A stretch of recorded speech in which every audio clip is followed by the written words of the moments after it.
అందరికీ నమస్కారం. Welcome to Leo. TTD board చైర్మన్గా బిఆర్ నాయుడు గారి అధ్యక్షతన ఏదైతే టీటీడీ పాలక మండలి సమావేశం మొన్నటి రోజునైతే జరగడం జరిగింది. దీంట్లో ఆ యొక్క టీటీడీ అభివృద్ధికి సంబంధించి చాలా కీలకమైన నిర్ణయాలు తీసుకున్నారని చెప్పుకోవాలి.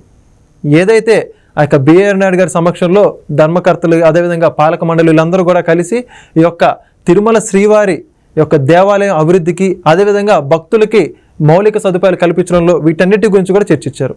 అయితే ఆ యొక్క సమావేశంలో ఏ నిర్ణయాలు తీసుకున్నారు, దీనివల్ల నిజంగా తిరుమల శ్రీవారి కొండకి అభివృద్ధి జరిగే కార్యక్రమం ఉందా లేదా, వీటన్నిటి గురించి తెలుసుకునే ప్రయత్నం చేద్దాం. మనతో ఉన్నారు సామాజిక విశ్లేషకులు డాక్టర్ గడ్డిపాటి శ్యాంప్రసాద్ గారు. సార్ నమస్కారం అండి. నమస్తే సార్, మొత్తానికి టీటీడీ తిరుమల తిరుపతి దేవస్థానంలో ఆ యొక్క భక్తులకు సంబంధించి కావచ్చు, అదేవిధంగా కొండ మీద పూర్తిగా అభివృద్ధి చర్యలు తీసుకుంటామని బిఆర్ నాయుడు గారు చెప్పారు. చంద్రబాబు నాయుడు గారు కూడా గతంలో ఎన్నోసార్లు చెప్పారు. కూటమి ప్రభుత్వం అధికారంలోకి వచ్చిన తర్వాత కూడా తిరుమలని పూర్తిగా ప్రక్షాళన చేస్తాం, భక్తులందరికీ ఆ యొక్క ఏదైతే వాళ్ళు పడ్డ ఇబ్బందులన్నీ కూడా మేము చూసాం, వాటన్నిటి కూడా సమూలంగా నిర్మూలిస్తామని చెప్పారు. దానికి అనుగుణంగానే టీటీడీ బోర్డు ఆ యొక్క కీలక నిర్ణయాలు తీసుకుందని చెప్పుకోవాలి. ఆ నిర్ణయాలు ఏంటంటారు? దాని ద్వారా నిజంగా భక్తులకి మేలు జరుగుతుందా లేదా? టీటీడీ చైర్మన్గా బిఆర్ నాయుడు గారిని నియమించిన రోజే అందరూ సంతోషపడ్డారు. ఎందుకంటే ఆయన చక్కల non controversial person, local man, Chittoor జిల్లా లోకల్ మ్యాను, దాని పరిస్థితులన్నీ ఆయన బాగా అవగాహన ఉన్న వ్యక్తి. ముఖ్యంగా మొట్టమొదటి మీటింగ్లో ఇన్ని నిర్ణయాలు చారిత్రాత్మకంగా తీసుకున్నారు. ఈ నిర్ణయాలు ఎప్పటికీ నిలిచిపోతాయి అన్నమాట. ఎందుకంటే ఒక్క నిర్ణయం కాదు, చాలా నిర్ణయాలు తీసుకున్నారు ఇవాళ ఈ TTD board first meeting it self. దాంట్లో ముఖ్యమైనది ఏంటంటే అన్య మతస్థులైన ఉద్యోగస్తుల్ని బదలాయింపు. అది ఎప్పటి నుంచో కోరుతున్నారు హిందువులంతా. అన్య మతస్థులందరూ ఉద్యోగస్తులుగా ఉండి వాళ్ళకి భక్తి లేదు, ప్రేమ లేదు, లేకపోగా వేరే రకంగా మాట్లాడుతున్నారు. అట్లాగే అన్యమత ప్రచారం కూడా జరుగుతుంది తిరుమలలో. అన్యమత ప్రచారాన్ని మాత్రం స్ట్రిక్ట్గా అవాయిడ్ చేస్తారు, దాని మీద బాగా స్ట్రిక్ట్ యాక్షన్ తీసుకుంటామని చెప్తున్నారు. అలాగే కొండ మీద రాజకీయాలు ఎవరు మాట్లాడకూడదు అనేది తీసుకున్నారు. అది చాలా పవిత్రమైన స్థలం, అది పిలిగ్రిమేజ్, అది పుణ్యక్షేత్రం, అది టూరిస్ట్ ప్లేస్ కాదు. ఇటువరకు ఏం చేశారంటే టూరిస్ట్ శాఖ వాళ్ళు రోజుకి 4,000 టికెట్లు తీసుకున్నారు, దాన్ని మిస్యూజ్ చేశారు. ఇప్పుడు టూరిజానికి ఆ 5,000 టికెట్లు రద్దు చేసేసారు, అదొక మెయిన్ పాయింట్. అలాగే శ్రీవాణి ట్రస్ట్ అని దర్శనానికి 10,000 తీసుకుని దర్శనం చేశారు. శ్రీవాణి ట్రస్ట్ని రద్దు చేశారు, కానీ ఆ సదుపాయాన్ని నట్టు పెట్టారు. 10,500 రూపాయలు ఒకే రకంగా కట్టడం, అది డైరెక్ట్గా తిరుమల తిరుపతి దేవస్థానం ట్రస్ట్కి వెళ్ళిపోద్ది అనమాట. ఈ వాణి ట్రస్ట్ మీద చాలా అనుమానాలు ఉన్నాయి జనానికి, అందుకని అది వాణి ట్రస్ట్ని రద్దు చేశారు. వాణి ట్రస్ట్ని రద్దు చేయటం, అన్యమత ఉద్యోగస్తుని బదలాయింపు చేయటం ఈ ముఖ్య నిర్ణయాలు అనమాట. అలాగే శారదాపీఠానికి ఇచ్చిన భూమిని, లీజ్ భూమిని, దాన్ని పూర్తిగా రద్దు చేశారు. వారు దాంట్లో ఒక భవనాన్ని కూడా కట్టారు శారదాపీఠం వాళ్ళు, దాన్ని కూడా గవర్నమెంట్ తిరుపతి దేవస్థానం తీసేసుకుంటుంది అనమాట. శారదాపీఠానికి ఇచ్చిన భూమిని రద్దు చేసేసారు, లీజు రద్దు చేశారు, వాళ్ళకి లీజుకి ఇచ్చారనమాట.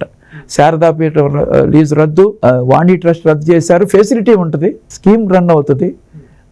అలా రాజకీయం మాట్లాడటానికి వీల్లేదు కొండ మీద. అలాగే ముంతాజ్ హోటల్ అని ఒక హిందూ మనోభావాలకు వ్యతిరేకంగా కొండ కింద ఒక హోటల్కి పర్మిషన్ ఇచ్చారు గత ప్రభుత్వం. ముంతాజ్ హోటల్ ఇచ్చిన ప్రభుత్వాన్ని కోరుతున్నారు. ముంతాజ్ హోటల్ నుంచి ఆ భూమిని వెనక్కి తీసుకోమని ప్రభుత్వాన్ని కోరటానికి నిర్ణయించుకున్నారు. ప్రభుత్వం తీసుకోవాలి, టీటీడీ చేతిలో ఉండదు అది, అందుకని దాని ప్రభుత్వాన్ని కోరుతున్నారు అనమాట. ఇలాంటి ముఖ్య నిర్ణయాలన్నీ తీసుకున్నారు. ఇలాగే కాకుండా లడ్డు విషయంలో కూడా నాణ్యత పెంచాలనుకుంటున్నారు.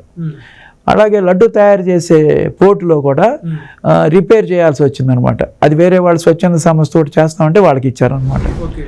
అలాగే ఇంకోటి ఏంటంటే దర్శనం లక్షలాది మందికి చాలా టైం, ఒక్కోసారి 10 hours 20 hours 30 hours కూడా వెయిట్ చేయాల్సి వస్తుంది. దాన్ని ఎట్లా అవాయిడ్ చేయాలా అని చూస్తున్నారు అనమాట. ఎలా అవాయిడ్ చేయాలనుకుంటేనే ఆర్టిఫిషియల్ ఇంటెలిజెన్స్ ఉపయోగిద్దాం అనుకుంటున్నారు. ఎందుకంటే మన ఆలోచనకి మించింది అది. ఎన్నో రకాలుగా ప్లాన్లు వేశారు, ఎట్లా దీన్ని తక్కువ సమయంలో ఇచ్చేయాలి అనేది. అందుకని వేరే ఒక సంస్థకి, దాన్ని ఐటీ సంస్థకి ఇస్తున్నారు వాళ్ళు స్టడీ చేయడానికి, ఐఐఎమ్స్కి.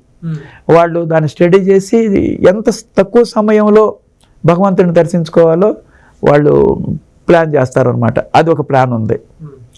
అట్లా అన్నదానం చాలా 2 లక్షలు చిల్లర మటుకి ప్రతిరోజు జరుగుతుందన్నమాట. దాన్ని ఇంకా మోడర్నైజ్ చేయాలని కమింగ్ 25 years తగినట్టుగా ఆ ఫెసిలిటీస్ ఏర్పాటు చేయాలని దాన్ని కూడా నిర్ణయించుకున్నారు. ఇప్పుడు మనం ఏం చెప్పుకున్నాము, వాణి ట్రస్ట్ రద్దు, కానీ స్కీమ్ కంటిన్యూ అవుతుంది. డైరెక్ట్గా 10,500 తిరుపతి దేవస్థానానికి వెళ్ళిపోతాయి, ట్రస్ట్కి కాకుండా. అలాగే శారదాపేట లీజుకి ఇచ్చిన భూమి రద్దు చేసేసారు.